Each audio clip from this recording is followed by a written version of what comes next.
validate his version of events. We had 6 or 7 cell phone dumps that we went through. His phone was pulled, and there was no indication that he had anything to do with the murder of Lamont Adair. They could tell that he called Lamont up to the scene. He was the one who made the call for him to come up there. But they didn't feel like he was involved. After clearing Thomas, detectives gain access to the footage from the housing complex that could reveal Lamont's final moments. So when police actually pull the footage of this video camera that's on the corner of one of the apartment buildings, it does a 360-degree pan. Every couple seconds, it starts to pan away into the back through an alley to another street and then back around to the front. And we have very small snippets of it because it's rotating the entire time. Detectives then cue the tape up to the moment in question. And at about 3:49, 3:50 that afternoon, you can see an individual who we know is Lamont Adair based on where he falls and where police find him. And then eventually you see a gray Toyota Corolla pull up. And that's when the driver's door opens and the driver jumps out of the vehicle and approaches Lamont Adair. The video is chilling because you see the figure just fire, shooting in broad daylight, and you see Lamont get down to his knees and he's trying to fight. But he's just executed on the street in front of everybody. And then the camera pans out of view. When the camera returns to the scene, the final moments of the tragedy unfold. After he had shot Lamont, he runs back to the driver's side. He can't get into the driver's side. He hops to the back of the car. He gets in and the car drives away. You couldn't identify any movement in the car, but we were able to determine that there was somebody else in the car at the time who was in the driver's seat because the car drove away with the defendant in the back. We know there's another person who witnessed the shooting, a person who slid into the driver's seat and shut the door. To me, this person who shot Lamont knew him. I mean, it was willful, deliberate, premeditated. They wanted Lamont Adair dead. I'm Aisha Braveboy, State's Attorney for Prince George's County, Maryland. Surveillance video can be extremely helpful in identifying suspects. In this case, however, it was very, very grainy, so it was very difficult to make out the features of the suspect. You can tell that the driver who exited the car had dreads, was an African-American male.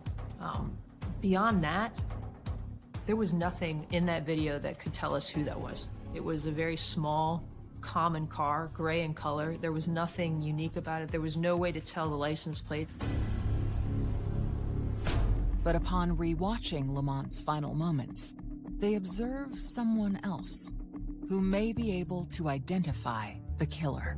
So the shooting takes place right here, but in the video you actually see this maintenance worker had pulled up to the main street where the defendant's car was traveling. But you saw in the video, they saw everything. And then initially when I reviewed this video, I said to John, like, let's get this maintenance worker in. Days later, investigators bring this eyewitness in for questioning. How you doing, sir? I do appreciate you coming and taking the time to talk to me. I'm sure you're busy and really don't want to be a mole. I just want to get some basic information from you. And what do you do over there?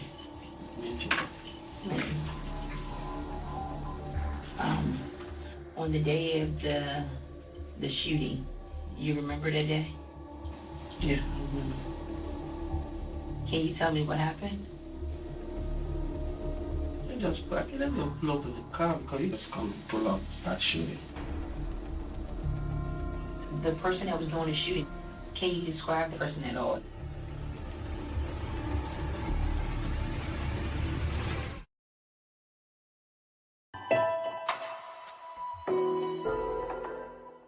Right. We missed them. Lamont's 27th birthday, baller for life, celebrations of his life. This is Lamont's niece that he never met. She'll be a year old. All right, this month. It's Calvin, a friend of Monty. Man, we miss you down here. You know, you want to live forever, be your family, real friends. Happy birthday, happy 27th birthday, man. We love you, miss you. Happy birthday, Monty! 27th birthday! Investigators are questioning a witness who observed Lamont Adair's final moments in hopes of identifying the shooter. On the day of the shooting, you remember that day? I just pull up in the car because he just come pull up, start shooting. The person that was doing the shooting, can you describe the person at all? I don't know the person who got shot. I don't know the one who shot. Did you see someone get out of the car? No. No? No. Can't you describe anything about them? No, because I'm scared. I don't look for nothing. This maintenance worker, he didn't see anything. You know, black, white, Asian. No. So it was a very frustrating, moment for us.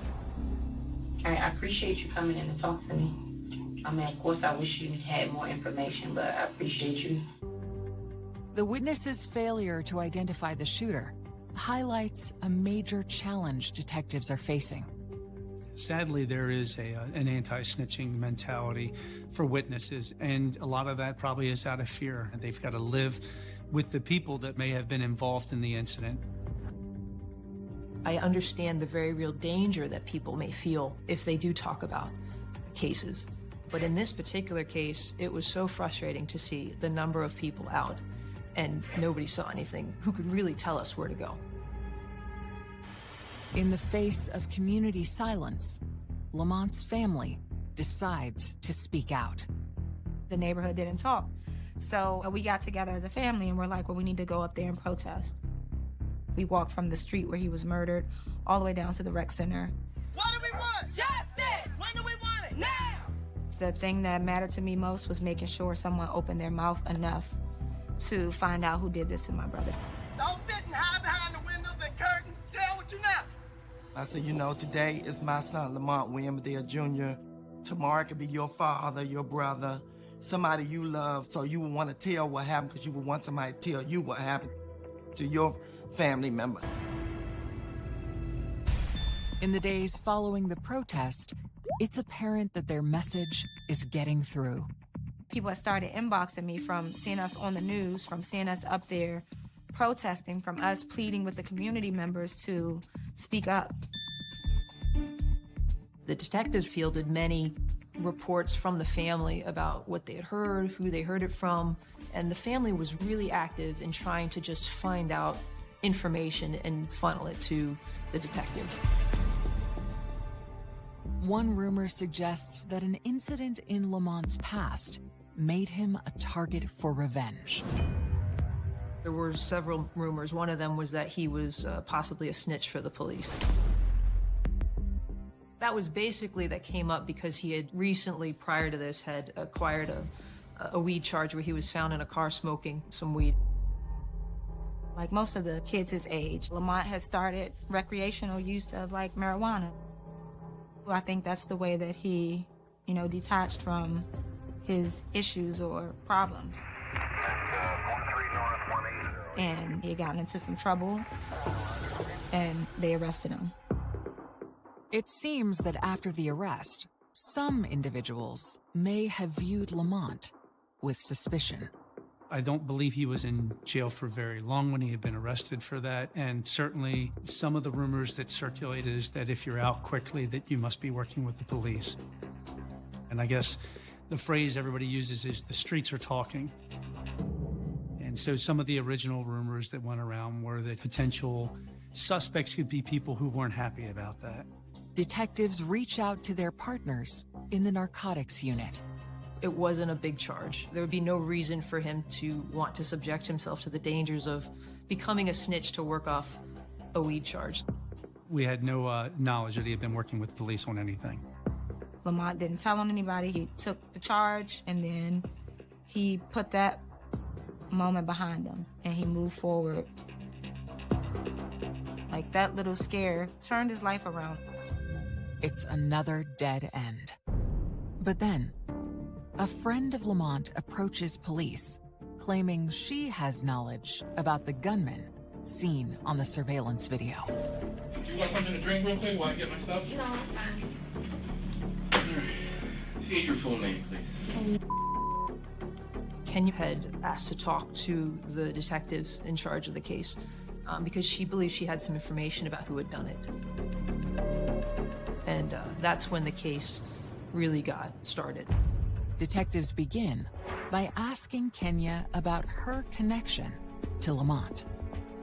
He's been over my house, but honestly, Lamont has been my friend for so long, I would never do anything to put him in any type of harm's way. So, explain to me, you said you believe you know a motive. Kenya then reveals something that she previously kept secret. She and Lamont were more than just friends. So I'm not denying that Lamont and I had anything going on.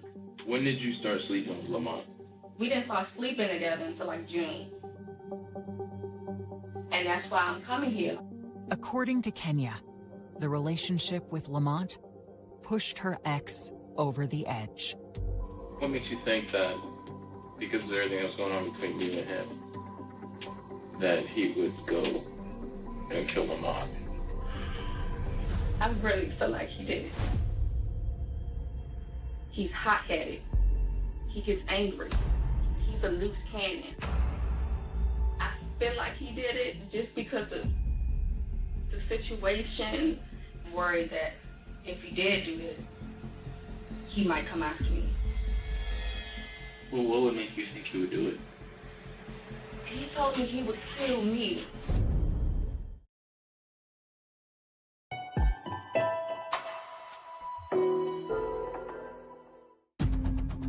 On August 10th, 2018, a woman named Kenya tells investigators that her ex, Franklin Scott, may have killed Lamont Adair.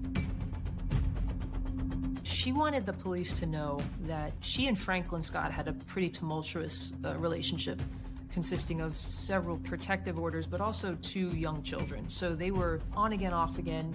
I believe there was allegations that he had tased her. So there was definitely a rocky relationship there. That relationship officially ended in the beginning of May of 2018. Because he's seen that Lamont was so supportive of me. He hopped into my Snapchat and he's seen how often Lamont and I were together. Franklin Scott was clearly obsessed with Lamont Adair and the relationship that Lamont had had with Kenya. Frank is short. He's like 5'3", and he's always self-conscious about that. Like, you don't want me because I'm small, I'm short, you want to talk. It's so messed up that you just moved on with a basketball player. He lost it, knowing that she ran to basically his worst nightmare, a talented, tall, good-looking guy. It makes me cry, but I really feel like he did it. Then she offers more details that increase the detective's interest. What's he look like? He's short. He's about 5'3". He has dreads. What kind of hair does he have? He has dreads, long dreads. How long are they? Maybe like here. Down there? Yeah. He had long dreads. He matched the physical description of the person who conducted the shooting. Franklin Scott did have a prior firearms charge, so we knew from that he had access to weapons. So that also was something that we were looking at as important. When they ask Kenya what type of vehicle he drives, she says that he used to drive a BMW and that was in the shop. She mentions that she believes he's been driving a rental vehicle, possibly a gray Toyota. The same type of car observed in the surveillance video. Investigators then ask about her contact with Scott on August 8th. She told police that she received a phone call from Franklin Scott the day of the murder. She was at work at the time. He was in the car driving when I was speaking to him. Do you remember hearing any voices, anybody else that could have been with him? It was somebody else with him. He has, like, I know his voice is kind of deep but high at the same time. She said she recognized that voice to be Elijah Wan Jackson because his voice is characteristically raspy.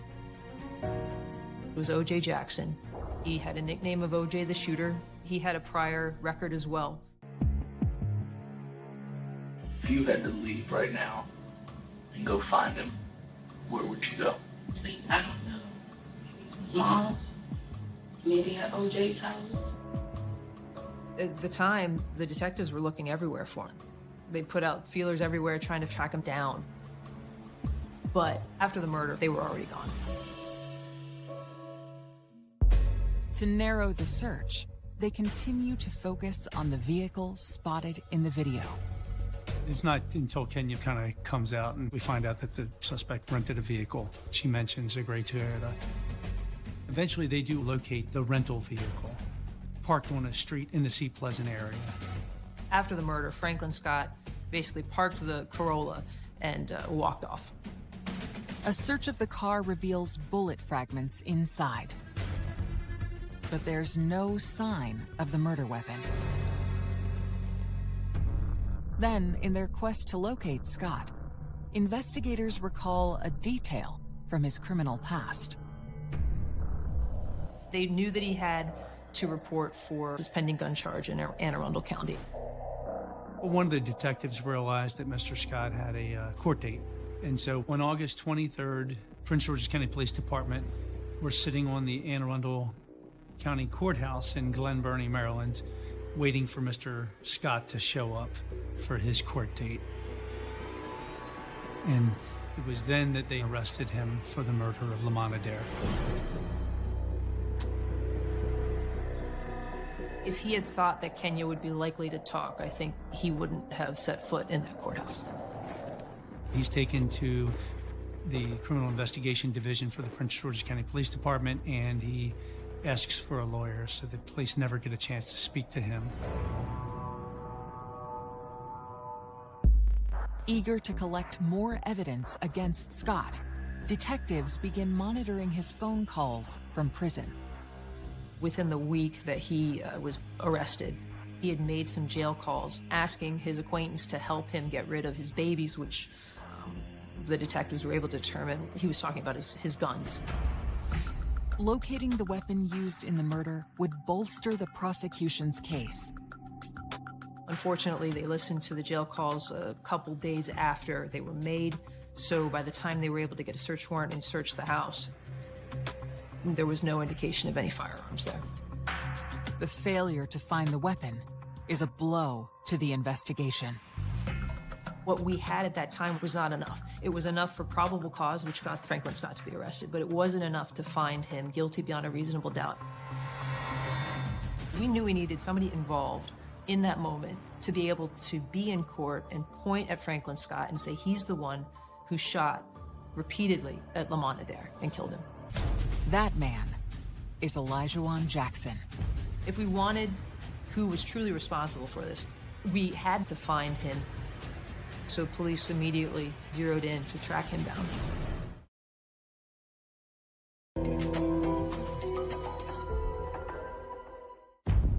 To bring the killer of Lamont Adair to justice, investigators must track down his suspected accomplice, O.J. Jackson.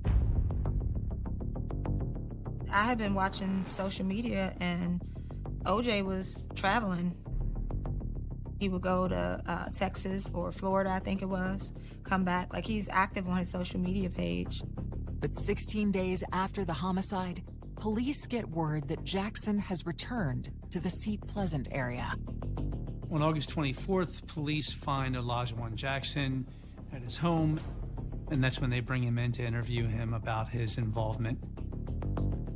They interviewed him pretty extensively for a couple hours. At the end of the interview, he got real quiet, and the detectives asked him something, and he indicated that he wanted to talk to his mother. And his mother came in, and you saw a pretty profound exchange. His mother tells him, you need to tell the police the truth. You don't need to be going down for this. You need to be honest. Elijah Jackson is finally ready to provide a first-hand account of the tragic events captured by the security camera. He made it sound like he bumped into Franklin Scott as he was walking. I think that Franklin Scott picked him up. He hears Franklin Scott say, there he goes.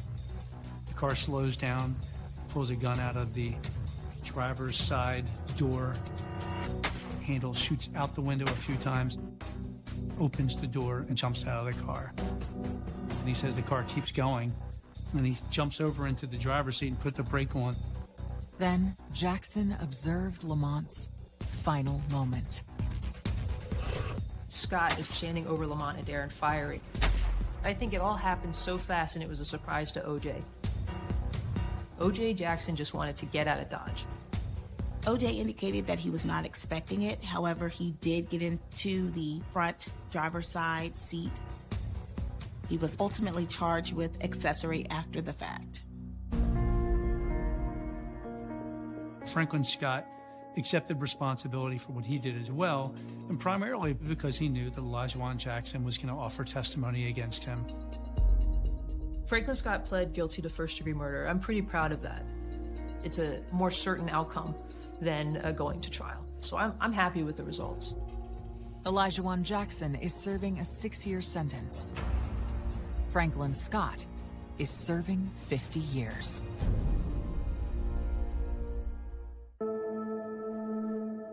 The heartbreaking part about it was, if I recall correctly, the mothers knew each other from the neighborhood. That was a really profound thing to sit and observe. I mean, I know Franklin's mother, but I hadn't seen Franklin in a long time, so I couldn't identify him from a cracked egg. I walked over, I said, how you doing? And she just started shaking and crying. My son was the one who killed your son. Of course, I hug her. And my kids are like, Mom, why are you hugging her? And I felt one mother to another. You know, my son is dead. Yours going away for 50 years. It's like he almost dead. But I told him, I said, I have to forgive you for the God in me, but I'll never forget what you have stole from me and my family. You took something very dear from us. Lamont, Tree, Monty. You had no right to do that. You weren't God. But you try to play God that day.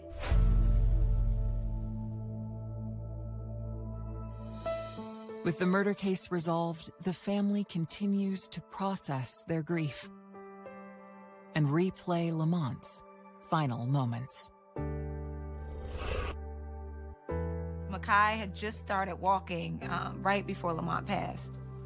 He shows me the phone, and I'm just like trying to hold back the tears. I had a feeling about Lamont, like it was the last time I was going to see him. It was very weird when I think about it, and how I felt like I had to just let him go because I was getting teary-eyed, and that was the last time I saw Lamont. Him sharing a moment from Makai being able to walk. I wish I had offered him a ride that day. It's a lot of things you look at and you're like, you could have done differently, but yeah. I don't know. I just, like, I think about him all the time.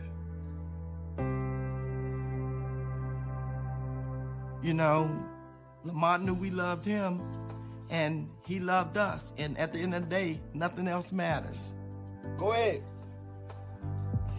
When you look at it, the person touches like so many people, and it's disappointing because he had a bright future ahead of him.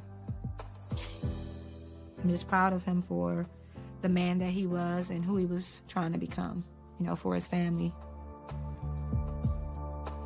Gone too soon. Very, very hard.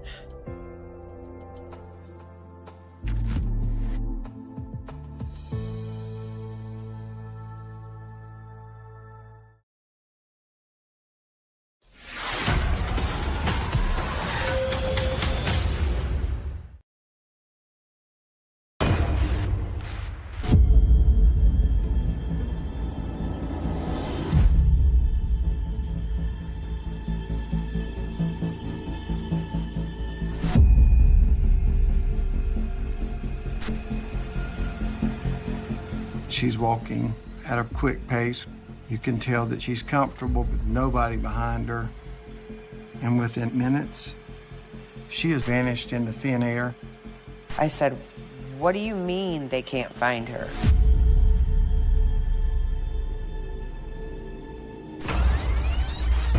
Her mother, Dawn, left Rochester for Myrtle Beach after Brittany disappeared.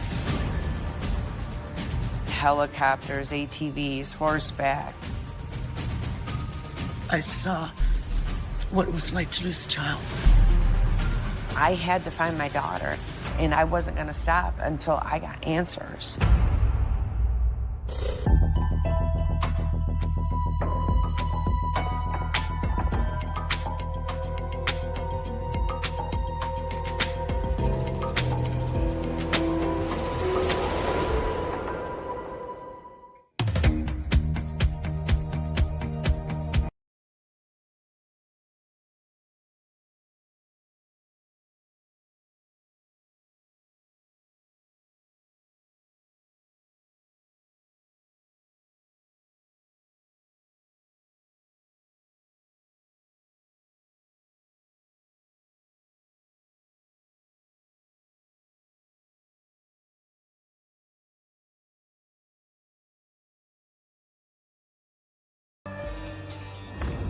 There'd been a fire in the Elizabeth Road area of Boston.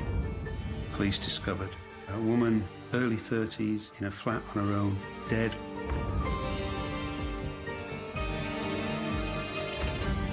It was clearly a very violent, cold-blooded killing. It was scary, not something you expect to happen on your doorstep. The people of Boston feared that there was a killer at large. We thought, is this to do with this gang-related thing? They'd just got her. They'd found out where she lived and got her. In the heart of the Lincolnshire countryside is the thriving market town of Boston. Boston's a town that's steeped in history. At one stage, it was the second largest port in the UK to Liverpool. You've got such things as the Guildwood Hall. We've got a nice Boston stamp. It's a big church, which is very beautiful architecture. You can see from anywhere. If you get lost, just to look for a Boston stamp. Because it's rural, you've got plenty of nice open spaces. And then you've got a town with local people in it, local trades. It was a small village and now it's a town. And they're very lovely people, very laid back. They have a very Bostonian humour about them. Anybody that comes past, it's always good morning. It's not like city life where they just ignore each other. No, we'll be sat on the doorstep having a cup of tea. An old woman or someone comes past, you're like, "You all right, good morning?" Yeah, you don't know him from Adam, but you just say good morning. Yeah. With its surrounding farmland, Boston has long been a draw for those looking for work. Boston is essentially the vegetable breadbasket of the United Kingdom. About a third of the fresh fruit and vegetable comes from that area in the whole of the UK. Farmers need, packhouses need X amount of casual labour. Boston doesn't hold that amount of casual labour, so that labour has to come in from elsewhere. And that's always been the case all the way back. In recent years, the town has been transformed by the arrival of workers from across Europe. Boston's changed incredibly over the last 20 years with the migration from the European Union. It's had the highest amount of migration for anywhere in the country. The first wave came from Portugal, but gradually as more Eastern European countries came into the EU, it was predominantly Baltic states, Lithuania, Latvia, and then Poland, and latterly Bulgaria and Romania. Many European people here. There's lots of factory and field work, jobs around, many cabbages. That's where you got sprouts for Christmas. So we are not that bad. 33-year-old Marina Urte moved to Boston in 2007 to start a new life for herself. Marina came from Latvia. She found work at a fruit packaging plant, and I think she was fairly popular there and well-liked. She was more crazier than me. No, she was a lovely girl. She was beautiful, quite popular. When she started her work, she'd been offered higher position than other people. She was like a leader. She was known as being quite frank and quite honest, but also a hard worker. She wants jobs done right. She would tell you where to go, what to do and how to do. And if obviously somebody was doing something wrong, she wouldn't be quiet. Quite perfectionist. We were working together in the same factories, and we would go out partying sometimes, but I would say most of our time we would spend at the job. Me and Marina, we were similar in terms of career progression and temperament and wanting to improve, earn more money and create more comfortable life for us. Marina had settled into Boston, and with a steady job and a new group of friends, she met 33-year-old Gytis Griskavicus. She met Gytis in 2009. He came from Lithuania. He used to work with us at the factory as well. He was a very nice, intelligent guy, very friendly, very caring. And I just remember that he turned up at our door, taking her out somewhere. They were really happy, they were really in love. And they married quite quickly, I think, in 2010. They have a nice wedding, and she have a nice dress, and it was like a fairy tale, like a big love story. They loved each other, and they was really in love and happy. He was flying, and he had all the sparks in his eyes, and Marina, so yeah, they were in love.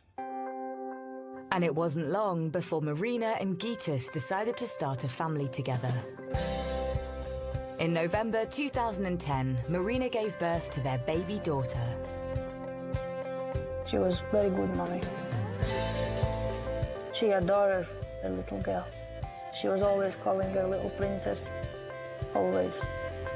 Gytis, likewise, was also a good husband and a good dad. They were a normal, happy family. Sadly, the relationship between Marina and Gytis didn't last. But they both agreed to raise their daughter together whilst living separately. And as Marina continued to impress at her job, she began to think big for her future. She was always taking care of flowers, and she always dreamed to have some little shop with many different kinds, and she would sell them for special occasions like weddings or big birthdays. But in the summer of 2016, everything changes when one of Marina's neighbours calls an emergency engineer, believing there's been a gas leak.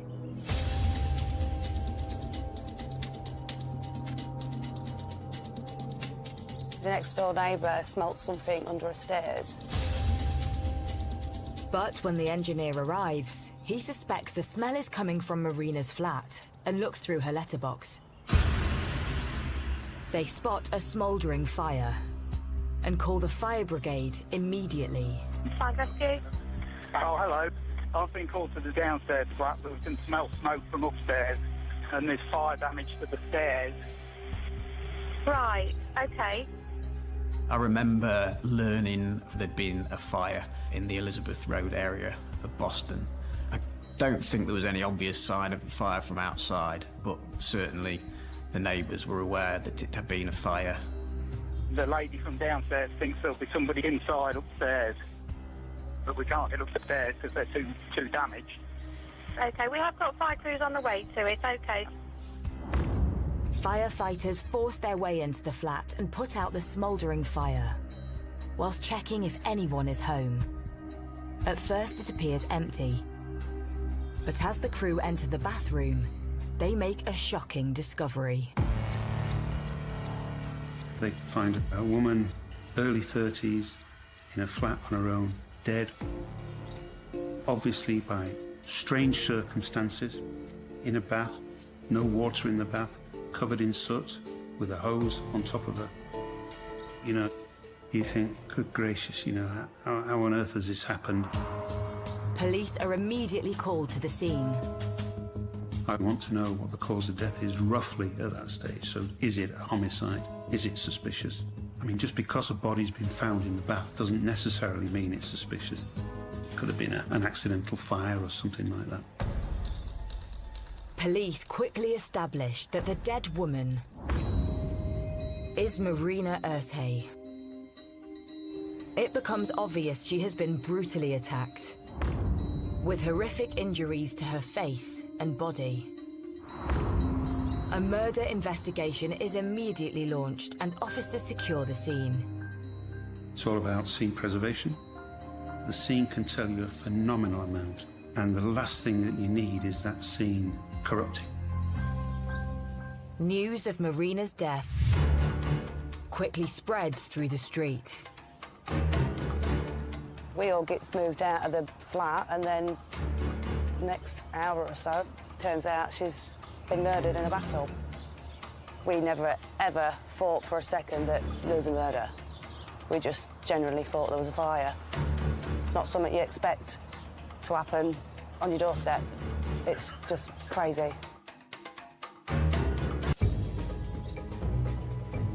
In the quaint market town of Boston, Lincolnshire, the usual tranquility has been disturbed by the sirens of fire engines. And neighbours on Elizabeth Road are stunned to learn that not only was the fire set deliberately, but that 33-year-old Marina Urte has been brutally murdered. The residents were shocked to learn that it was a murder because initially, like everyone else, they thought it was a fire. Everybody was in shock. You just didn't know how to get your head around it. There was always a police car parked just there on the side. Constant flashes, weren't there? Yeah. Forensic cameras, it was just unreal, wasn't it? It's just not what we expected at all. It is a quiet area, so for something like this just happened, like, I think it did shake everybody up, to be honest. When a crime like that hits Boston, it's very painful to hear. Some Bostonian people, they do feel afraid, they feel afraid going out. It just brings this grey shadow over your community. As Marina has been senselessly attacked in her home for no apparent reason, the community is on high alert. The people of Boston feared that there was a killer at large. It was scary. There was always that worry of somebody coming back. They could have potentially took more lives. It isn't long before Marina's family and friends learn of the brutal attack on their loved one. Someone texted me saying that the fire brigade and police is there, so she's been killed. I was in shock. I couldn't believe. It was my birthday, so obviously from very high happiness I went in deep sadness and proper shock. I thought, what? Is that really possible?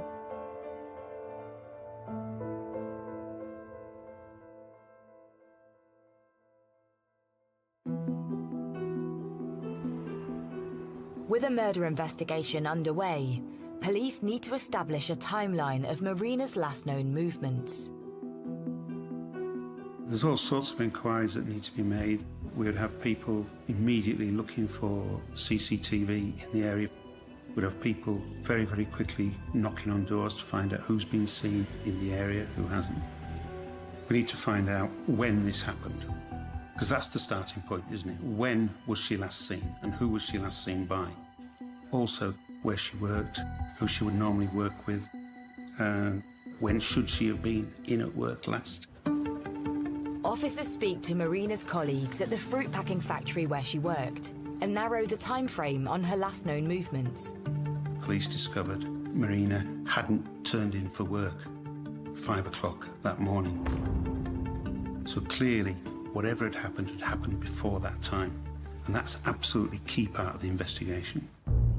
Back at the scene, police and fire experts examine the cause of the fire and quickly establish it had been purposely set after Marina had died. The early forensic evidence showed that a fire had been set in the flat, but it didn't take properly, so the house wasn't badly damaged by fire. The fire didn't really take, I think it was just slow burning. But if they'd done a good job on the fire, it could have just took this whole block. That was scary.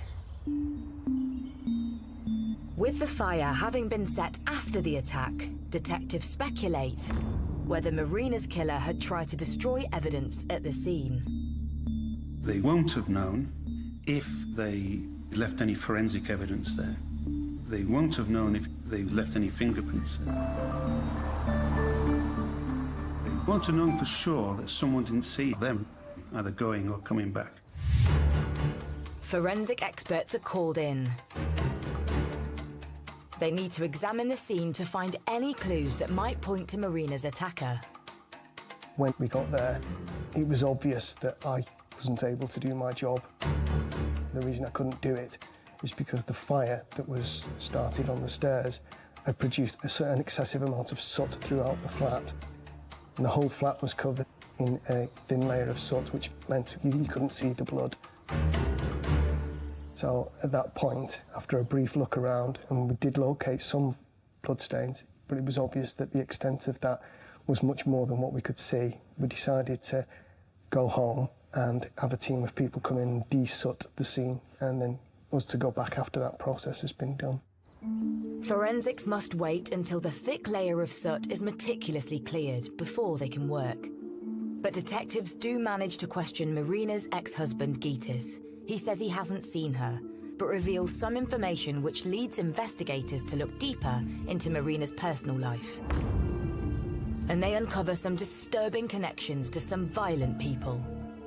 Following the ending of a relationship with Gitis in 2015, she'd formed a new relationship. And it was quickly discovered that she had been involved in a very recent trial at Lincoln Crown Court.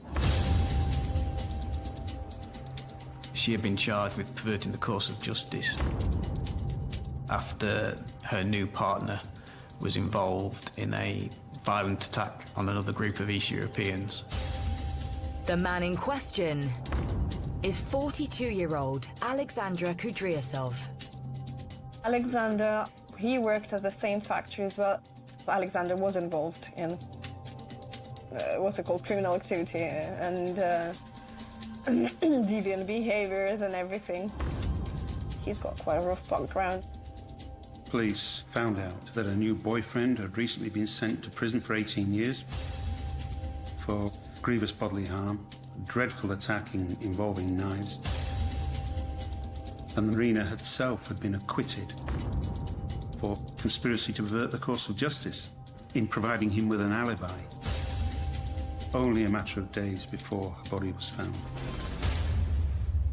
Clearly, it was an obvious line of inquiry that her death might be something to do with those circumstances. Police want to know, was Marina's involvement in a gang dispute anything to do with her death? Could this have been a revenge attack? One theory that the police would have been exploring is that maybe one members of the group that were the victims would exact revenge on Marina's partner, and the fact that he had been convicted and was now out of the way meant that, of course, there was no one to protect Marina at the time. Police explore the possibility Marina had become mixed up with a bad crowd through her relationship with Alexander. The theory of a revenge attack takes hold, and the safety of Marina's friends and family becomes a police priority. The fact that a group of East European men have been very, very badly injured by another group of East European men, obviously down in Boston, there would have been tensions between the various people involved, the various families. Clearly, one of the concerns for the police initially was the welfare of the child. Fists, kicking, or a blunt instrument. It was clearly a very violent and cold-blooded killing. And with the scene now cleared of soot from the fire, forensic results arrive, which further paints a horrific picture. What we found was a large pool of blood in the living room with smears around it, and there were small spots of blood radiating from it, indicating that there's been impacts in that area, probably into Marina herself. I suspect that she's gone into the living room for whatever reason, been hit, gone down almost straight away, and then been assaulted on the floor by punching or kicking or with a blunt instrument. Forensic results also show bloodied track marks from the living room to the bathroom. The 2 track marks is where her heels were in contact with the ground as she's been dragged across the landing and into the bathroom.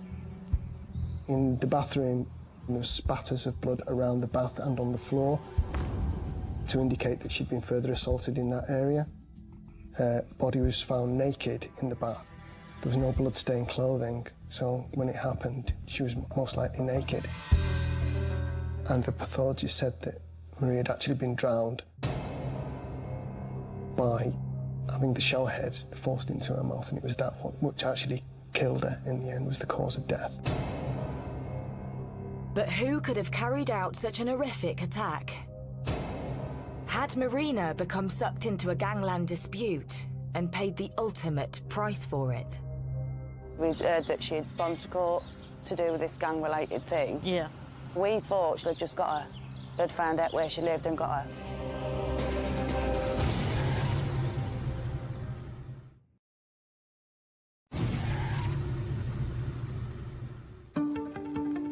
In the Lincolnshire town of Boston, police are investigating the murder of 33-year-old Marina Urte, who was found in her own home, beaten and drowned in the bath. Her boyfriend, Alexandra Kudryasov, is in prison, serving an 18-year sentence for a vicious attack during a gangland dispute. Whilst he is ruled out as a suspect, there are suspicions that Marina has been murdered in a gangland revenge attack. After it happened, we used to see this really spruced up black car coming past. We kept thinking, oh, is this to do with, like, this gang-related thing? That's pretty much everybody's first thoughts, wasn't it? But police are keeping an open mind. It's the age-old adage, ABC of investigating. Accept nothing, believe no one, and check absolutely everything. If it was anything to do with the grievous bodily harm trial and Marina being acquitted of conspiracy and almost a revenge attack by perhaps those people that had been the victims in the first place, one would expect it to be almost tit for tat. Revenge is usually about, I'm going to give you what you gave to me. That's what revenge is.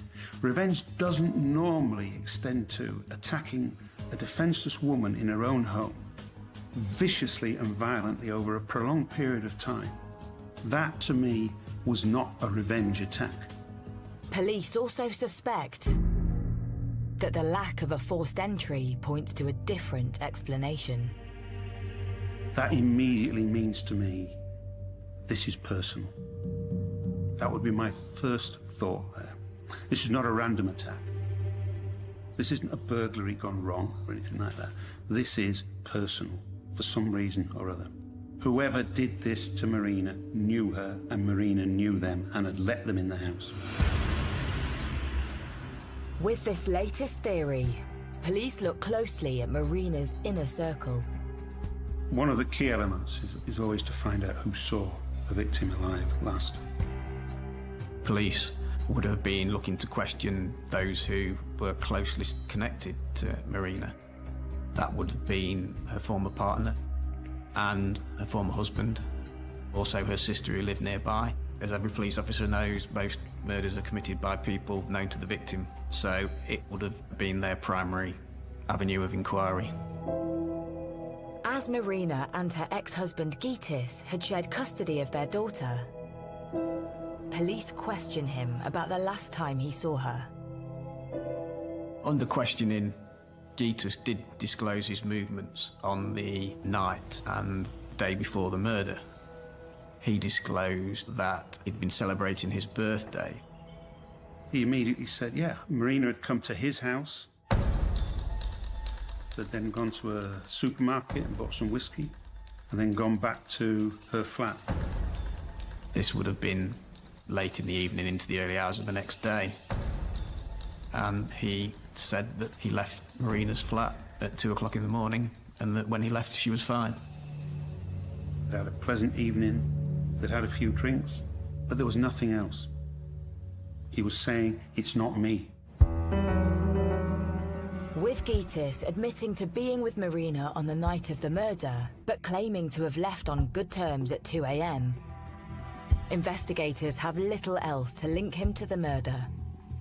That he'd said that he'd been at the flat the night before. That poses actually an interesting dilemma for a senior investigating officer. Is what do you do with that? It's only suspicion. There is no hard evidence. You are hoping you're going to find some hard evidence through maybe forensic examination of the scene, CCTV, or anything like that, but that takes a long time. Even without evidence against Gitis, police need to act fast in case he is in any way connected to the crime. As the senior investigating officer, it's your decision whether to arrest a suspect, and not only whether to arrest a suspect at that time, when you do it and under what circumstances. The senior investigating officer in this case took the view that it was the most advantageous way for the investigation was to make an early arrest. Gitis Griskevicius is arrested on suspicion of the murder of his ex-wife Marina. Won't have been an easy decision. There would have been a train of thought undoubtedly about, well, there's no evidence here that he's involved. There will have been opinions within senior officers, probably more senior than the SIO in this case, that he shouldn't have been arrested. We would know that we'd only be able to keep him in custody a maximum of 24 hours, and if no evidence came forward during that period of time, he'd have to be released. So it's not a straightforward decision. With the time ticking against them, police further question Gitis under caution.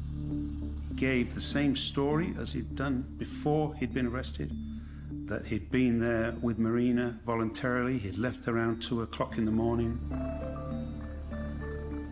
and she was fine when he left her.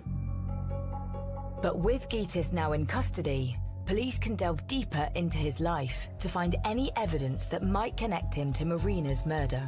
Once we arrest him, the purpose of that is to enable the police to search the house, search his vehicle, search him, examine him for any injuries. On closer examination, officers notice an injury on Gitis's right hand, which he explains was caused by an accident. Despite the suspicious injury and Gitis being the last known person to see Marina alive, the police have no further evidence. And Gitis has been in custody for almost 24 hours. One has to make a decision. Have we got enough evidence here to charge him? Clearly they hadn't. Gitis is released on bail.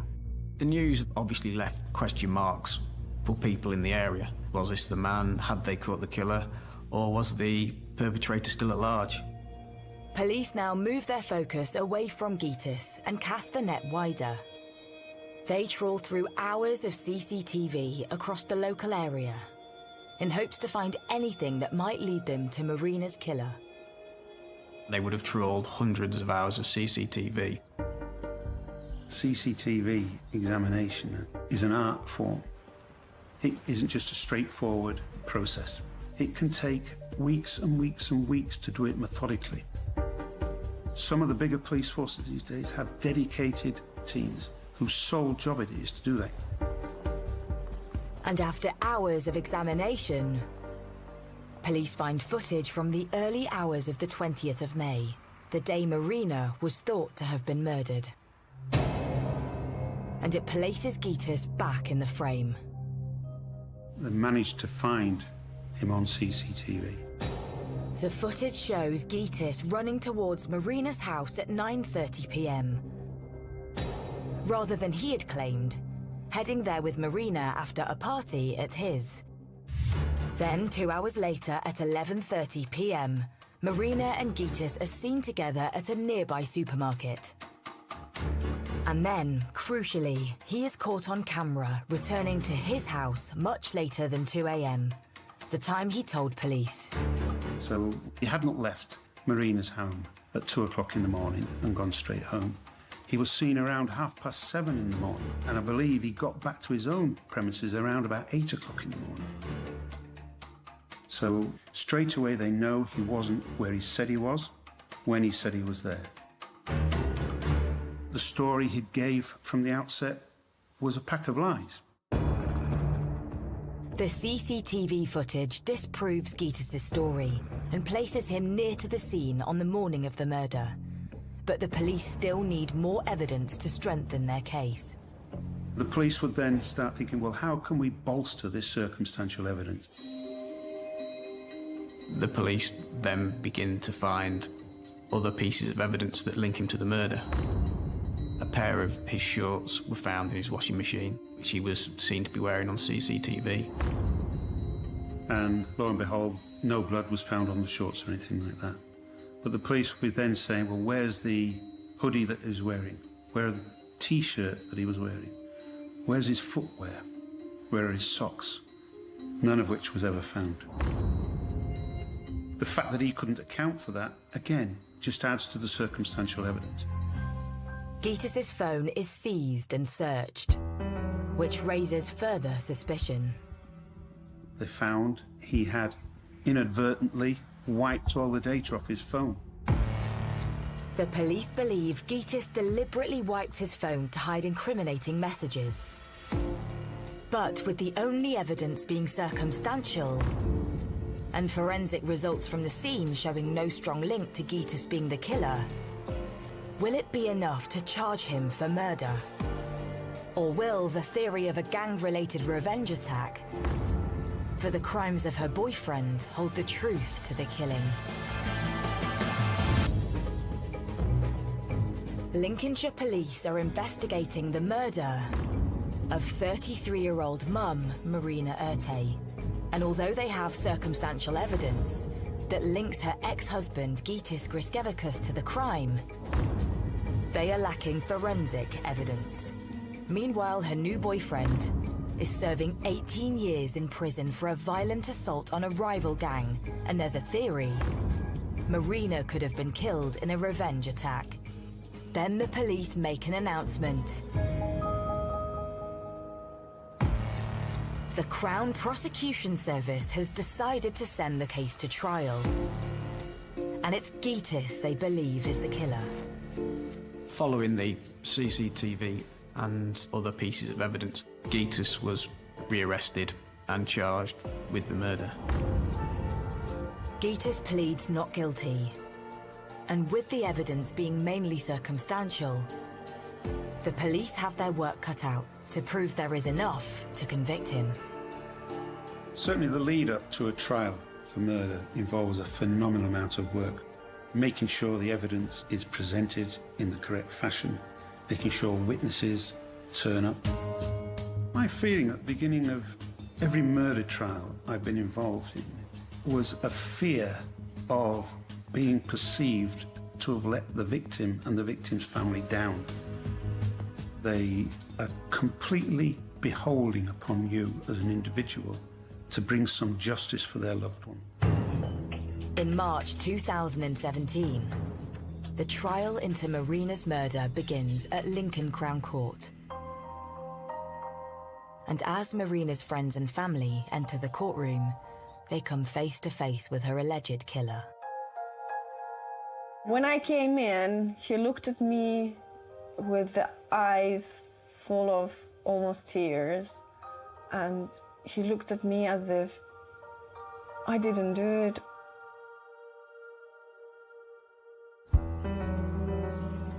As the trial begins, Marina's close friends reveal to the court details of her relationship with Gitas. I remember she came to me when she was already heavily pregnant, and she was complaining that she's put on so much weight and Gitas is not happy anymore because she's not in the same shape as before. So I did notice that something was off. Why would you judge your wife for being a bit overweight when she's carrying your child? And as time went by, the relationship continued to break down. Then Gitas stopped investing into the family, doing anything around the house. And she would work and she would take all overtimes. So sometimes she would go weeks without a day off. And she would mention to him maybe you should work more, or maybe you should at least wash the dishes. Then he would turn it back on her and humiliate her in terms of the weight or how she looks. Marina then began to consider a life away from her husband. She said to me that she wants a real man who'd take care of her and she would feel loved and cared for. And in 2015, Marina broke off the relationship. And it wasn't long before she met her new partner, Alexander. Marina was very happy. She said that I finally feel like a woman and I finally feel like I've been cared for.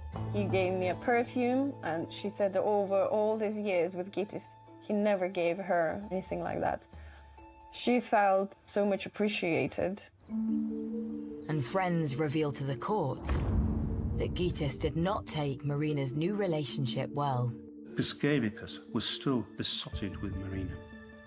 They'd split acrimoniously, but he still harboured a desire to get back with her. And he hated the fact that she was now with someone else. He was described as being very jealous about the new boyfriend. I met with him a few times on the street, and he said, how could she leave him? Because he's so good in bed. So he was not even thinking about the quality of life. He was raging about if his size is larger than his, how could she swap me for someone else? But when Marina was arrested for perverting the course of justice, Gitis decides to use their daughter as leverage to get her back. When police come up and arrested her, she didn't have a passport, she lost the job, and she didn't have a place to live. She lost everything, and in that moment, he got the girl.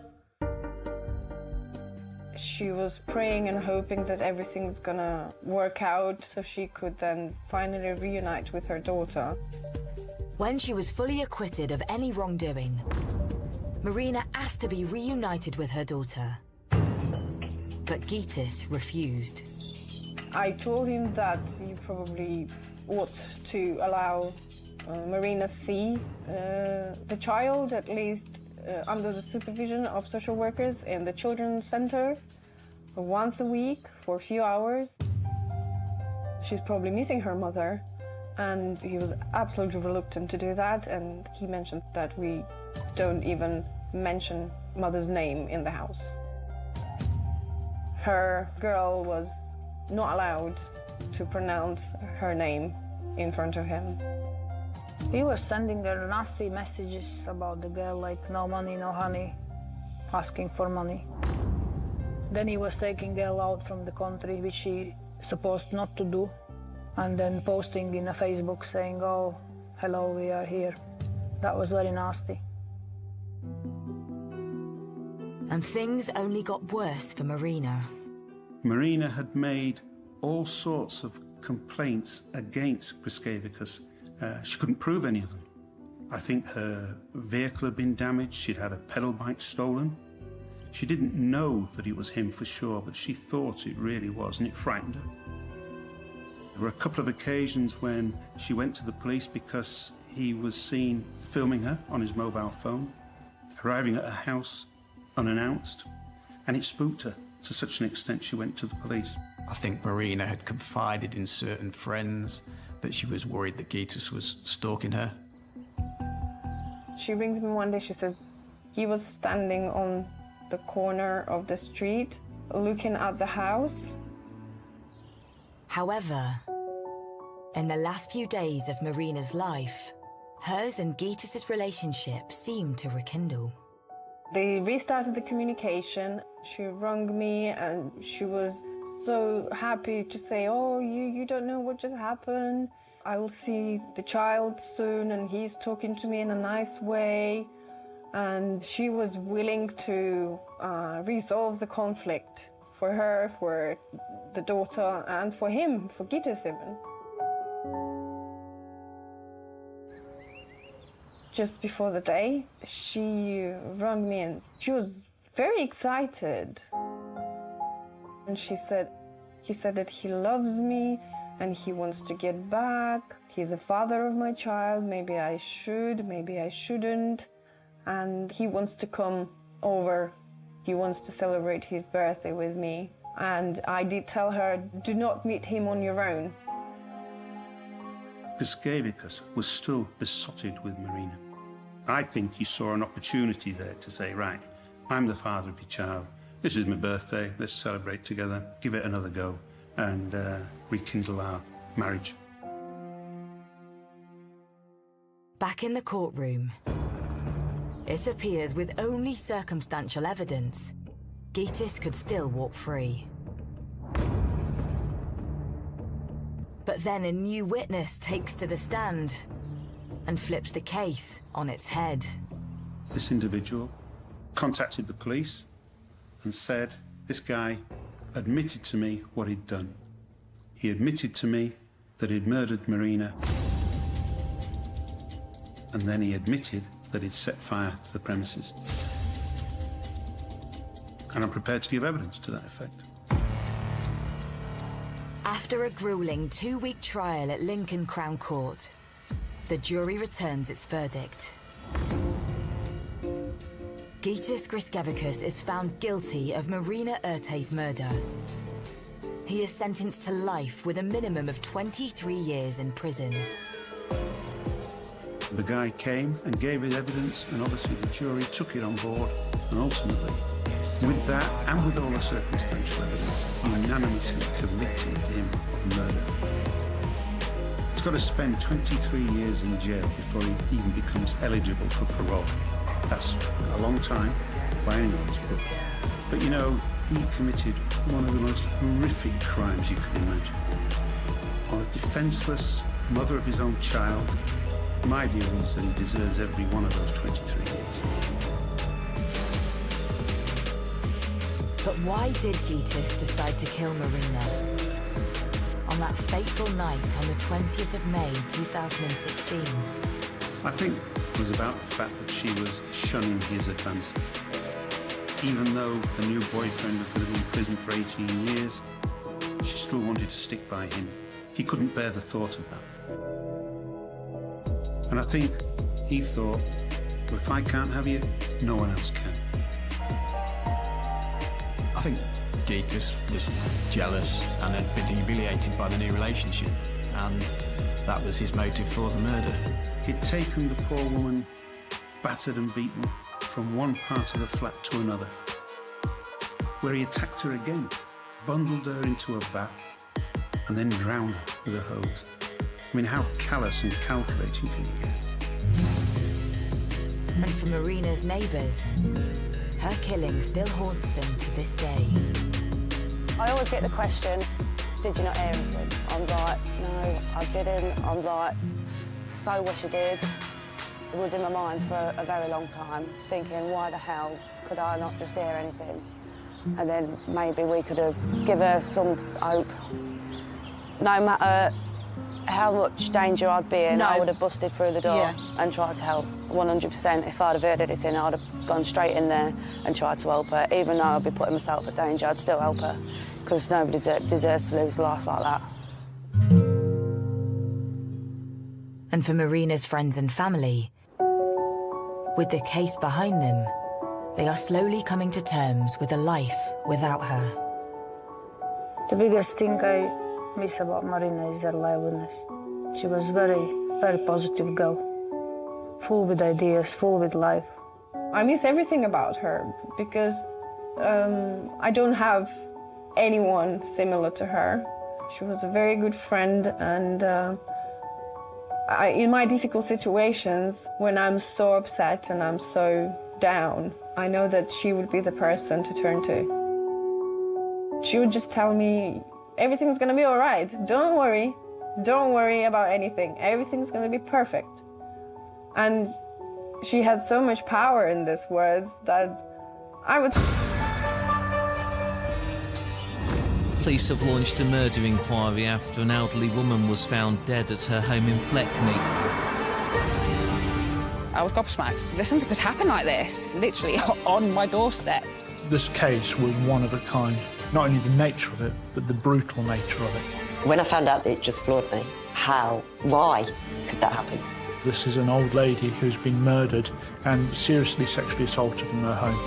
How could somebody that I'd grown up with be capable of doing something like that? A lot of people were generally scared. This just doesn't look right. There was no sign of forced entry, so it was obvious that it was somebody that she knew. Open the door!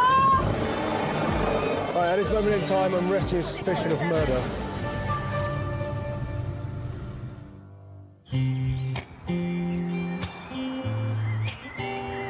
"7 miles south of Leicester, in the heart of the English countryside, lies the quaint village of Fleckney. Fleckney is it's a quiet village. It's very close-knit. It's like it has its own little bubble. People are very close. Everybody knows everybody. Most people are related in Fleckney. Beautiful rural settings, friendly people, local amenities fantastic. But yeah, lovely, lovely place to live and grow up in. It's not the sort of place where a lot of crime happens. I'd been to Fleckney a few times that had nothing to do with crime. I'd been there to judge a talent contest. I think it was called Fleckney's Got Talent. The people who live in Fleckney are generally well-to-do. It's quite a low-crime area. There are retiring people there. There's some retirement bungalows around there. There's not a lot of throughfare.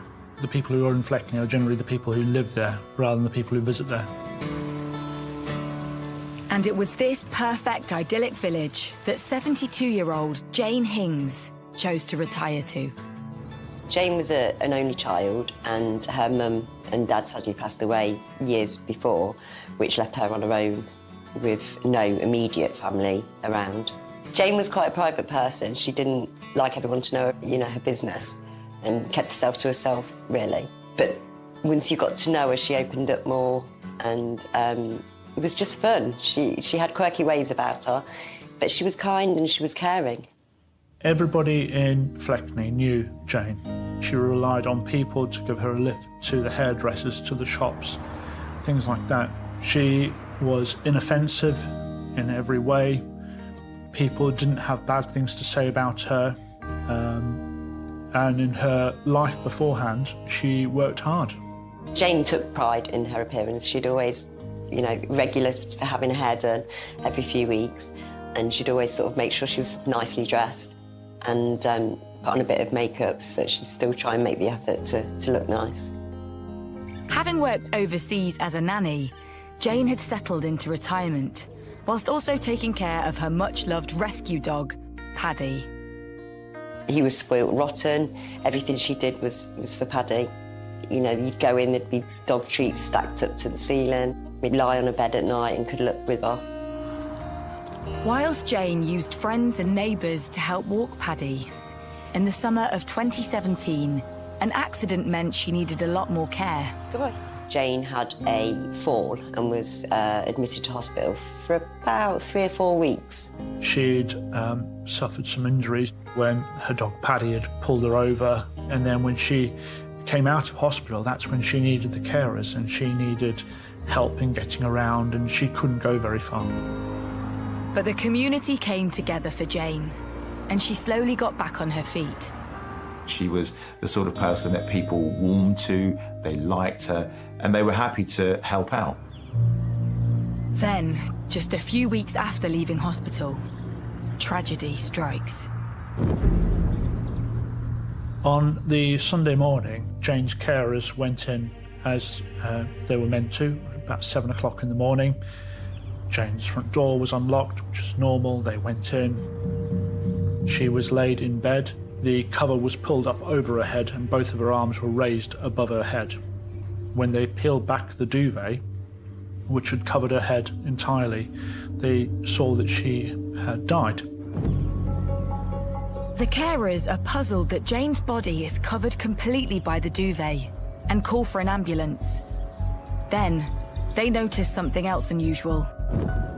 Items are out of place in Jane's usually meticulous house. And when the ambulance arrived, they could see that she'd been dead for some time. And the paramedic who was there, he looked around and could see that there'd been an untidy search. Some drawers were open, some things were knocked over. Items were strewn across the floor, drawers were open. Here is a lady who's died with the cover over her head, with the arms raised above the head, and it looks like there's been a burglary that's taken place. With police at the scene, suspicions grow that this is not a natural death, and the house is immediately cordoned off. But with no obvious injuries, how Jane died is still a mystery, which means detectives begin to theorise what could have happened to the pensioner.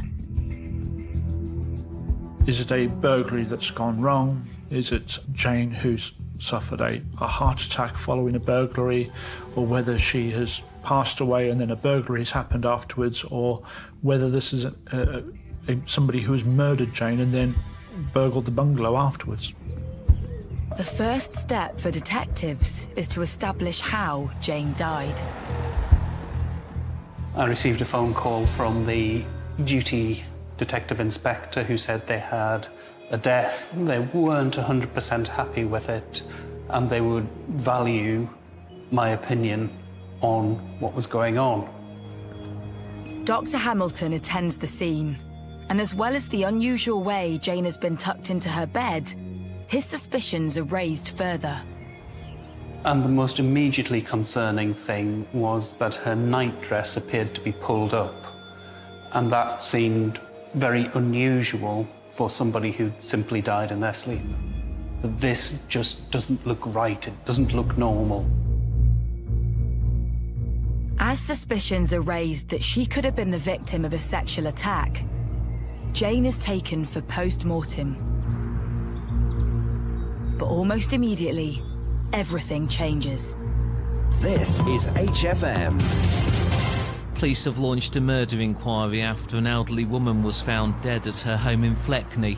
Her body was discovered in a bungalow on Elizabeth Road. It's thought the victim died at some point during Saturday evening or in the early hours of Sunday. Whilst transporting Jane, a shocking piece of evidence has been found. As we took the body, a tongue bar fell from one of the creases in the skin. Ms. Hings didn't have a tongue piercing, so we have evidence of somebody else very close to her body. That ultimately became one of the most important pieces of evidence in catching the killer.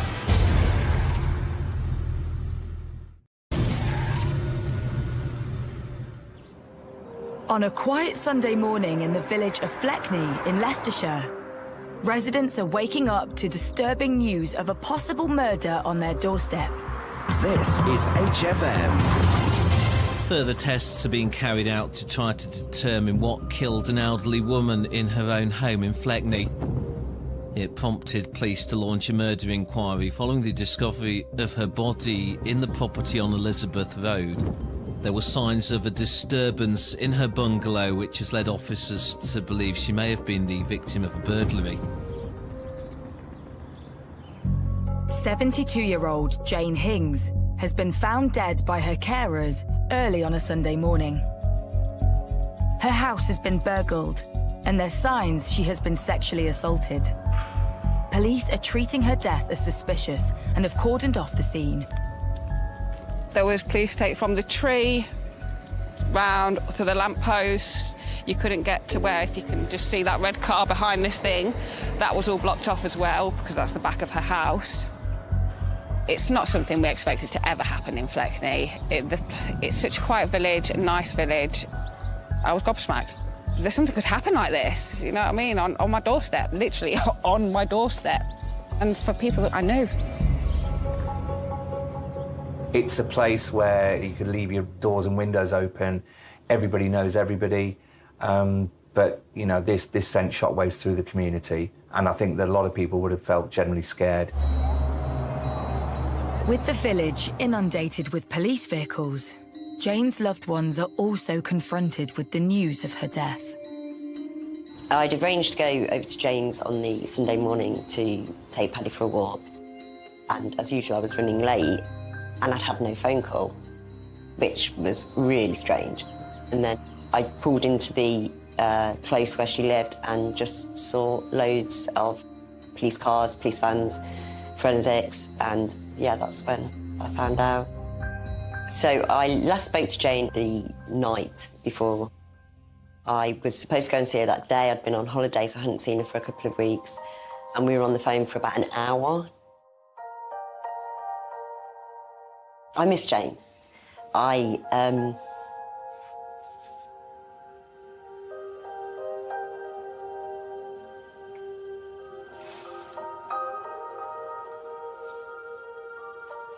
miss the phone calls. There was so much she could have talked about her life, and I didn't get to hear any of it.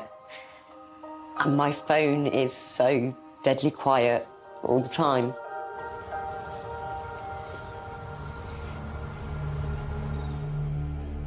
Whilst moving Jane's body, pathologists have discovered a tongue bar in her groin. The investigation then shifted from, is this a burglary that's gone wrong, to this is an old lady who's been murdered and seriously sexually assaulted in her home. That tongue bar was put into an evidence bag immediately. Everyone knew that this was potentially important. That went straight off. It was fast-tracked through the DNA lab. As detectives wait for the DNA results, upmost on their mind is that this might not be an isolated incident. One of our first lines of inquiry is to research cases of a similar nature, and we conducted a number of checks looking at anybody who was already convicted and in prison who could have been on day release for the same offence. But then this case was one of a kind. Not only the nature of it, but the brutal nature of it. Immediately, door-to-door inquiries begin. When officers initially attended the scene, we tried to identify people who would know Jane the last time that she was seen or spoken to. Officers investigate whether Jane had any enemies in the village. When we looked at Jane's past, there was no fallouts with anybody. There was nothing to indicate somebody with a vendetta, somebody with a grudge, any past history with anybody which would tell us this person has a long-running grudge against Jane and would want ill of her. But locals have their own suspicions. When the police first came, they said there was no sign of forced entry or anything like that, so it was obvious that it was somebody that she knew. And it appears that whoever stole from Jane took some of her most precious items. Her wedding ring and a necklace are missing, along with her mobile phone, handbag, and £200. But police find an item they suspect doesn't belong to her. Behind that bed, between the headboard and the wall, was a baseball cap found on the floor. It was a designer cap, something that didn't belong to Jane. The question police want to know is, whose hat is it? And did its owner have anything to do with Jane's death? With the post-mortem results in, it's apparent Jane has suffered a brutal attack. Really tellingly, she had lacerations, she had tears, both to her anus and to her vagina. The external injuries were really focused around the mouth and the nose and the upper neck area. Ms. Hings didn't have that many injuries on her body, but what there was told a story. There was a little linear graze, a scratch on her neck, and we know that her necklace was missing.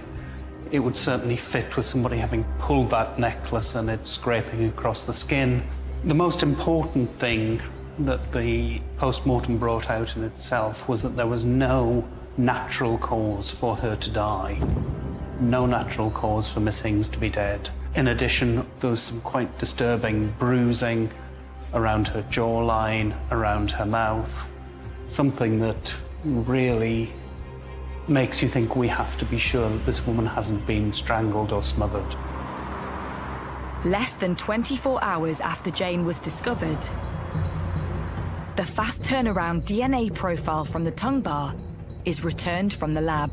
That profile was put into the DNA database, and they soon had a match. They had a hit, and that match was Craig Keogh. 26-year-old Craig Keogh's DNA was on file, as he was known to the local police as a petty criminal. Now, he was part of a major manhunt. Craig Keogh was a local lad. He grew up in the area. He still lived in the area. Craig led a transient lifestyle. He doesn't have a car, he didn't have a phone, he didn't have a job, he didn't claim benefits. So trying to work out where he lived in the Fleckney area meant we had to do a lot of inquiries at a fast pace, but in a discreet way as well. Police managed to trace Craig to a caravan which was on the outskirts of Fleckney, but not very far from where Jane lived. Once we'd identified that he was living in a caravan, we sent officers there. Someone in the caravan! Police! Open the door! Police, open the door! Someone with the dark hair in there. And there was a slight standoff of about 30 seconds where the caravan was surrounded and Craig took some time coming to the door before he's arrested. Right, hands behind back. Right, at this moment in time, I'm arresting on suspicion of murder. The rest is necessary for prompt and effective investigation. You do not have to say anything may harm the face. Do not mention one question, something which later will lie in the court. Anything you do so may be given in evidence. Do you understand everything I've said to you? Yeah. Craig is taken into custody as detectives try to build a picture of the young man they suspect murdered Jane. He didn't live far from Jane. He was a former factory worker. He'd been in trouble for burglary, a few break-ins and stealing from his parents and from a friend. But he wasn't known as a major criminal. He wasn't known for anything as horrific as this. As Craig's DNA was identified on the tongue bar and in her bungalow, detectives want to know how it got there. Craig is interviewed under caution. When was the last time you saw her then? The last time I saw her was Sunday night. Okay. What time would that have been? I got there for about 10:30. You got there at 10:30? Yeah. That's PM? About 10:30 at night. At night? Okay. So if we take from 10:30 at night then through to when you left at 11. Yeah. Tell me exactly in detail what happened. Well, I was watching a little film on the TV, and then she asked me to have sex with her at the end. Just tell me exactly what she said to you about having sex. She just said, "Craig, will you have sex with me?"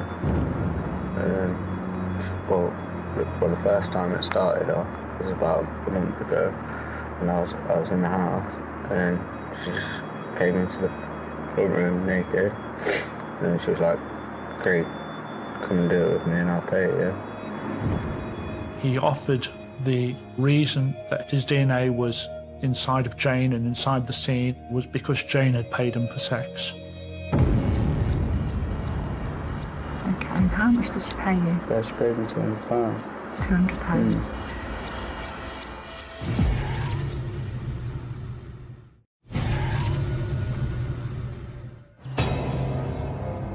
In the village of Fleckney in Leicestershire, police have arrested 25-year-old Craig Keogh on suspicion of the murder of Jane Hings. Do not have to say anything may harm the face. Do not mention one question, something which later will lie in the court. Anything you do so may be given in evidence. Do you understand everything I've said to you? Yeah. Could this local lad really be responsible for the rape and murder of a 72-year-old pensioner? The news has sent shockwaves through the tight-knit community. How could somebody that I'd grown up with all these years could be physically capable of doing something like that? I felt sick and it was horrible. Like, who does think something like that? To such, you know what I mean? You hear about it, but she was an old lady. She was old. He was a young lad.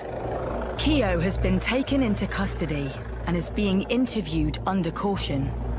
With his DNA found on the victim and at the scene, detectives want to know how Craig knows Jane. And he has an explanation. I was walking through the village and I saw this lady and her shopping bag broke and I helped her and then I carried it to the house with her. Craig told us in an interview that he met Jane when he was down the shops and that she asked him to pick up some shopping for him and offered him some money for it and then asked him to walk her dog, Paddy, as well. But Craig alleges that it wasn't just household chores Jane was paying him for. And then another time, she's asked me to have sex with her for money. And it happened a month ago, the first time. And then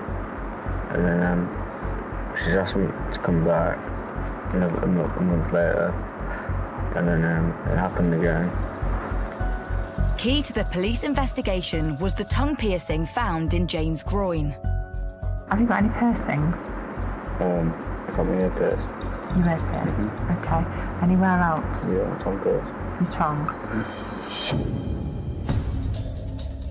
Craig goes on to admit that he'd been with Jane the night she died, saying he arrived at her house around 10:30 p.m. Tell me exactly in detail what happened. Well, we was watching a little film on the TV, and then she asked me to have sex with her again, and she was like, "I'll pay you more this time." I was like, "Okay." I didn't think anything of it, and that was it really. And she said she felt sick, and then I left her. Craig's detailed account that he had sex with Jane and left her very much alive turns the investigation on its head. During the course of his interviews, he came up with an explanation as to what happened. I have to say, it was so bizarre. Craig also suggested that Jane, whilst alive, was unwell when he left. What he was saying was that she'd become a little bit wobbly and a little bit unwell, and had then gone back to her bed. He'd then closed the door, and obviously whatever happened afterwards was someone else. Some stranger, no doubt having seen that the door was open, would have gone in there, burgled her, and perhaps killed her. And so that might possibly have been an explanation for what happened. The interviewing officers had to keep an open mind, but had to probe and get as much detail from him as possible to find out whether it was right or not. Was Craig telling the truth? Was Jane alive when he left? And so was it someone else who sexually assaulted and killed her? Forensics carry out a detailed search for additional DNA or fingerprints on Jane or in the bungalow. There was nothing else from the scene, from Jane, from the post-mortem which identified anybody else other than Craig. We'd had all of these things examined and they only pointed at Craig Keogh and did not point to anybody else. With no one else in the frame, Craig's movements on the night in question are investigated. Craig had been on a night out in Oadby, a nearby town. I think it was between 8:30 he came in that night. Remember it well because Leicester City had played Liverpool on that night, so we had a fair few in. He stood out straight away because he had his baseball cap the other way around and he was just bouncing up and down. Staff at the pub said that he appeared agitated, aggressive, and almost as if he was up for a fight. They said he was high on drink and drugs. Now, this was crucially important evidence because in his interviews, he said that by 10:30 that evening, he was sitting in Jane Hing's living room in Fleckney, watching a war film and having a drink with her. But that was a lie. He was out with his friends. We were able by that process to show that he'd taken cocaine, that he was offering to sell other people cocaine, and that he was complaining about how boring the evening was. As doubt is cast on Keogh's version of events, police trace his movements after he leaves the pub. He's next seen arriving back in Fleckney at just after 1 a.m. His friends say that the last time they saw him was when the taxi dropped him off and they assumed he was going home. But Keogh walks in the opposite direction of his caravan, heading in the direction of Jane's bungalow. We